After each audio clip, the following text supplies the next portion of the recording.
So far in 2023, Mercedes has experienced a forgettable season. Their disappointing performance at Suzuka has raised questions about what the upcoming W15 model will look like, and how it will perform in the next season. Some insights have been provided by the team's personnel and Lewis Hamilton himself, shedding light on the anticipated changes for the W15. Additionally, there are leaked details hinting at the potential design of the W15. The Japanese Grand Prix proved to be a challenging weekend for Mercedes. They not only lagged behind Max Verstappen's Red Bull by a second but also found themselves outpaced by McLaren, trailing by half a second. A closer examination of telemetry data revealed that the W14 lost more than 75% of its time in the first sector, which includes high-speed corners. Lewis Hamilton, who qualified 7th at Suzuka, addressed the issues with his W14, mentioning that the car's balance didn't feel optimal initially. However, overnight adjustments improved its performance. Hamilton expressed satisfaction with the car's feel during practice, P3, but during qualifying, a 0.7 deficit in the first sector was attributed to a lack of rear-end downforce. He emphasized the need to address this concept for the next season. The deficiency in rear downforce is just one of the concerns raised by Mercedes drivers about the W14. Throughout the season, the W14 has exhibited shortcomings in various areas. A notable shift occurred when technical upgrades, particularly the new front wing specification, were introduced. Previously strong on high-speed corners, the W14 has become proficient in slow-speed corners, but struggles with mechanical and aerodynamic stability in high-speed situations. This inconsistency has made the W14 challenging to handle on circuits with different requirements. In response to these challenges, the team has been conducting tests with various components and has adopted a new Flaw philosophy. They are poised to introduce a new underfloor design, accompanied by revised floor edge specifications at the Circuit of the Americas. This floor upgrade is considered pivotal for the Silver Arrows, as it is closely aligned with the philosophy for next year's entirely new Mercedes car. The floor upgrade gains added significance as the team plans to gather valuable real-world data by running it on the circuit.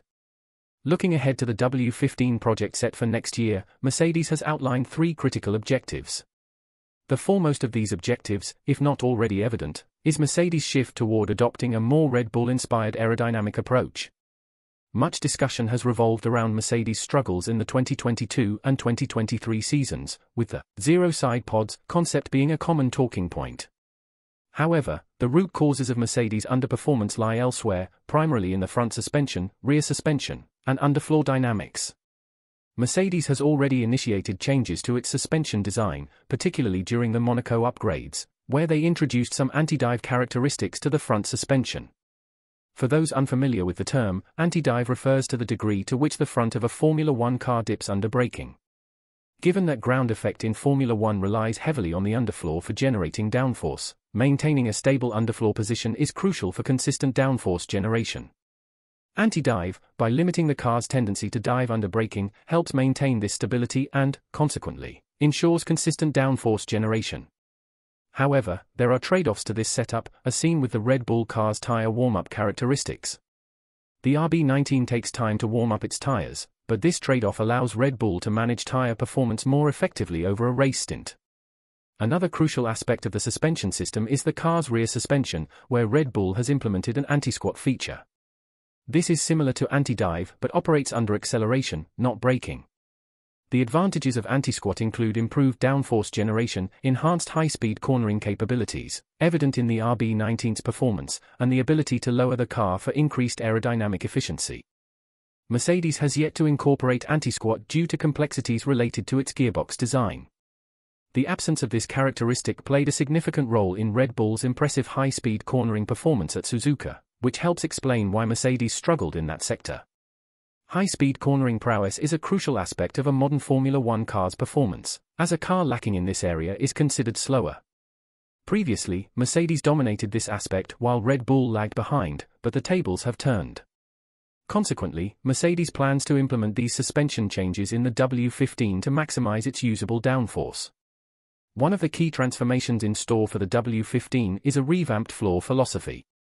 Upon close examination, it becomes apparent that Mercedes and Red Bull have adopted distinct aerodynamic principles, positioning themselves at opposite ends of the spectrum.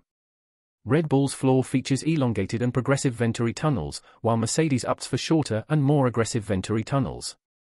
As we delve further, we encounter intricate distinctions, such as the vertical skids and diffuser shaping on the Red Bull car, tailored to align with Red Bull's aerodynamic philosophy.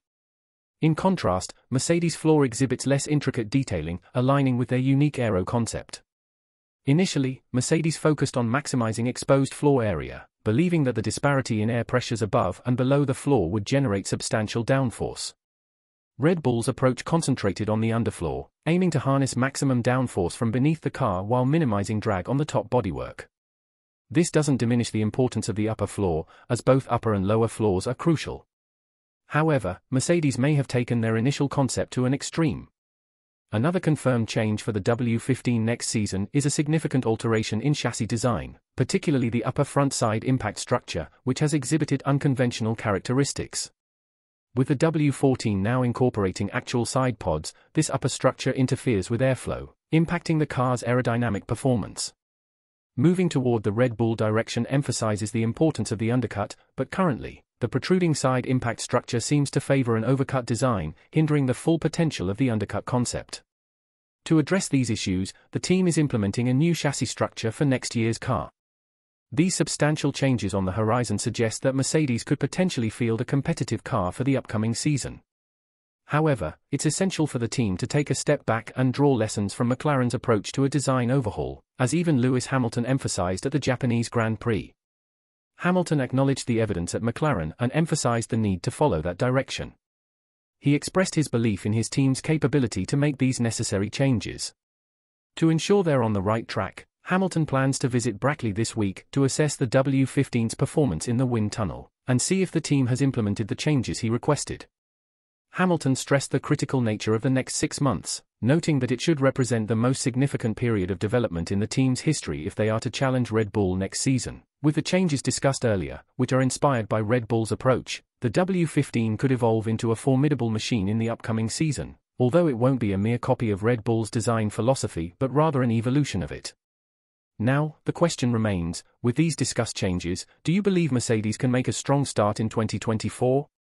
Are the front and rear suspension modifications, along with the floor enhancements, sufficient to elevate Mercedes' performance for the 2024 season? I'm eager to hear your thoughts and perspectives. Please share them in the comments section below. Also, remember to subscribe to the channel for notifications on our future uploads, ensuring you stay informed about the developments in the 2023 Formula One season.